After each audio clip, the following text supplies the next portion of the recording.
Big George fue un grande, dentro y fuera del ring, y la repercusión de su fallecimiento realmente trascendió más allá del ámbito boxístico, con esa clase de trascendencia que un personaje como el gran George Foreman, supo irradiar.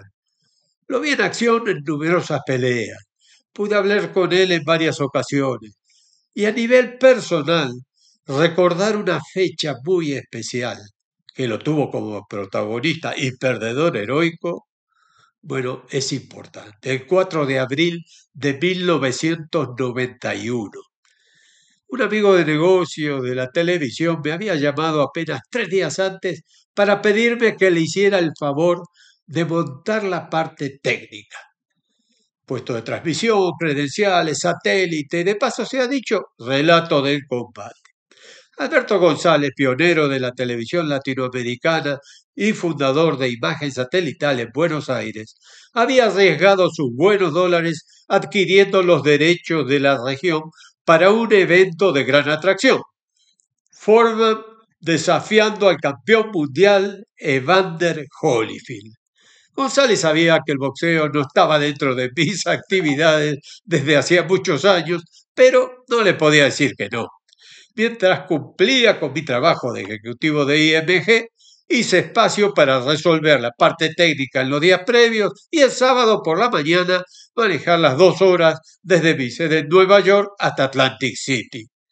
A estadio lleno en el famoso centro de convenciones de Nueva Jersey, el sentimiento de la audiencia era de simpatía hacia un boxeador que ya estaba de contramano con el calendario. Y digo el calendario por los años. Pero Foreman había publicitado el evento en forma ingeniosa, hasta contando que parte de su preparación consistía en alimentarse bien, en comer suculentas pizzas, lo que documentaba en videos. Pero al fin y al cabo, en otros tiempos había sido monarca de los pesados y el ingrediente nostálgico lo ayudaba, aunque la lógica y las apuestas lo daban como candidato a ser noqueado por segunda vez en su vida. En 1973, Foreman se consagraba campeón mundial venciendo por nocaut técnico al hasta entonces invicto y favorito Joe Frazier. Y eso tras propinarle 3 caídas en el primer round y otras 3 en el segundo y definitivo. 8 meses después, dio fácil cuenta de José Román en el primer round y ese mismo año en Caracas, Venezuela, superó por nocaut técnico en un par de rounds a Ken Norton. Su exitosa campaña de 39 victorias consecutivas se quebró dramáticamente en la que la revista The Ring, por ejemplo, seleccionó como pelea del año 1974 y fue su primer revés por nocaut, dejando la corona en manos nada menos que de Muhammad Ali, la pelea en Zaire, ¿recuerdan?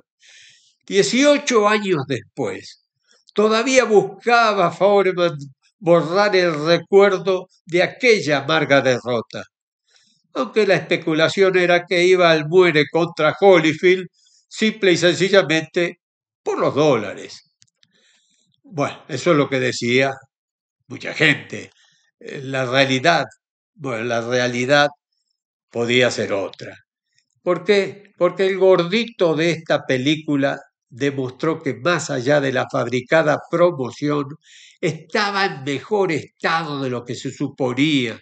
Y el primer sorprendido fue Holyfield, que retuvo el título, es cierto, pero sudando tupido y quedando lejos de concretar su intención de noquear al Big George. Fue una gran pelea y a la vez la primera de la serie de grandes combates presentados por Space en vivo desde todo el mundo en los siguientes 27 años. Foreman en esa pelea, bueno, perdió, pero salió bien. Esas peleas en que uno pierde, pero le van las cosas mejor. y se empeñó en recuperar prestigio y en buena parte lo logró en 1976 para su revancha con Joe Frazier, liquidándolo por nocaut técnico en el quinto. Siguieron tres victorias por la vía rápida ante rivales que no estaban a su altura y luego el desastre ante Jimmy Young. Jimmy prevaleció en las tres tarjetas al cabo de los 12 rounds, encima con Big George visitando la lona en el último. Foreman le dijo adiós al boxeo, pero no sería su adiós definitiva, ya que una década después anunciaba su reaparición, dispuesto a volver a los primeros planos, no obstante la larga ausencia y la edad. Bregó por 7 años hasta que se le presentó la gran oportunidad, enfriar el asunto porque la AMB estaba en contra, pero su rival era Michael Moorer, que precisamente le había quitado el título mundial a Holyfield. Pero una cosa fue anunciar la pelea y otra llevarla a cabo, porque aunque la Federación Internacional no presentó objeciones, la AMB, la Asociación Mundial, se opuso, ya que tenía otros planes. Y en realidad eran muchos los que consideraban que Foreman, a pocos días de cumplir 46 años de edad y con pocos rivales de relieve en su segunda etapa boxística, no justificaba ser el challenger. No, finalmente el pleito llegó a la corte, que dio el veredicto que favoreció a Foreman y la pelea se realizó. Moorer, gran favorito en las apuestas, por supuesto, versus un Foreman, nuevamente en el país, yo diría el papel, el rol de héroe sentimental. Esta vez con el respaldo de Angelo Dundee en la esquina. Sí, Angelo, el famoso trainer de Ali. Y Moorer tenía frente a él a un grandote ya un poquito gordito de la panza, como Foreman, que apareció vistiendo el mismo pantaloncito rojo de aquella derrota contra Ali en Kinshasa. Para la historia, fue en el MGM de Las Vegas y Moorer llevó la mejor parte en los primeros 9 rounds. Sus golpes iban desgastando a Foreman, que con un ojo semicerrado seguía aguantando y esperando la oportunidad de meter un contragolpe que diera vuelta al pleito.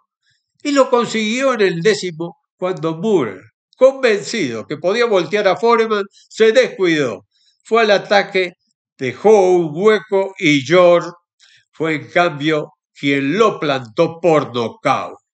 En fin, podríamos continuar por horas reviviendo lo más impactante de sus 76 triunfos, 68 por el nocaut y sus apenas 5 derrotas.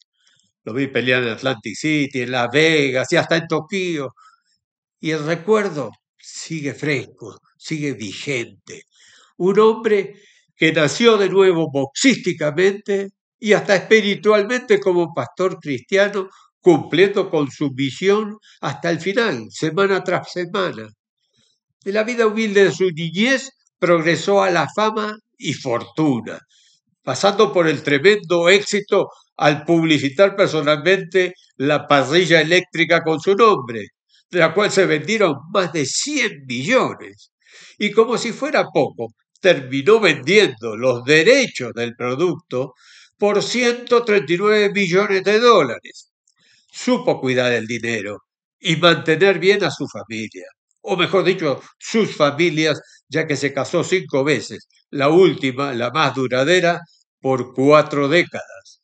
Padre de 12, la mayoría hijas, 2 de ellas adoptadas, pero se preocupó porque el nombre y apellido siguiera vivo, ya que bautizó a sus 5 varones con el suyo propio, George Edward Foreman, y hasta una hija como Georgetta. Siguió interesado en el boxeo, pero raramente asistía a una pelea, prefería estar con su familia. Y el año pasado financió los estudios por adelantado de los numerosos nietos, creo que son como 18, con la venta de su colección de autos. Recaudó como 2 millones, casi $2 millones en esa venta. Foreman siempre ansió tener un auto cuando era un muchachito y terminó acumulando tantos que tuvo que construir un espacio cubierto para albergar debidamente a más de 160 vehículos, entre los que contaban para satisfacer su pasión por manejar autos veloces, Ferraris, Lamborghini, Mercedes y cuanta exquisita máquina lo tentara, incluyendo clásicos americanos que restauraba con sus propias manos. Genio y figura. Una leyenda llamada George Edward Foreman. Big George para todos ustedes.